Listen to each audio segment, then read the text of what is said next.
En fait, la spécificité et l'objectif de la Cité de la Gastronomie à Lyon, qui ouvrira effectivement à l'été 2019, c'est d'une part de rappeler d'où on vient, de s'interroger sur où on est aujourd'hui et de se projeter sur là où on va. Souvent, lorsqu'on parle de gastronomie à Lyon, on a l'image, et c'est une très belle image, il faut la garder, de Paul Bocuse.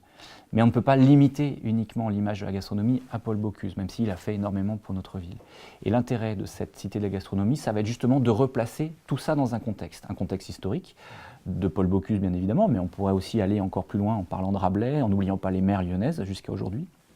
de s'interroger donc sur notre histoire, d'où on vient, de s'interroger sur là où on en est aujourd'hui, puisque beaucoup de questions se posent sur le bien manger, on pourrait parler du bio si on regarde sur le côté santé, sur les filières courtes, sur tout ce qui touche au commerce de proximité, là c'est plutôt l'approche économique sur les filières locales, et puis sur toutes les questions relatives globalement à l'alimentation. La Cité de la Gastronomie est justement dans une logique alimentation-santé. Et puis le troisième point, c'est là où l'on va, et c'est tout le travail qui est à faire autour des futurs talents, autour de la formation,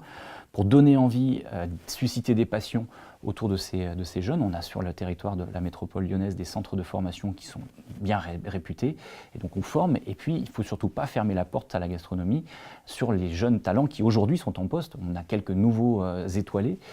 mais même des chefs qui ne sont pas étoilés, qui sont aujourd'hui des vrais artistes. On a des événements récurrents autour du goût justement, autour de la gastronomie, qui s'inscrivent petit à petit dans le paysage, et donc l'objectif de cette Cité de la Gastronomie, c'est de mettre en musique tout ça, cette approche historique, cette approche sociologique, si je puis dire, si on regarde le temps présent, et économique et santé, et puis cette approche future, entre guillemets, en ouvrant à tout ce qui fait l'actualité, la vie et le futur de la profession.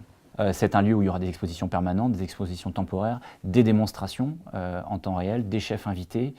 des événements divers qui sont à imaginer.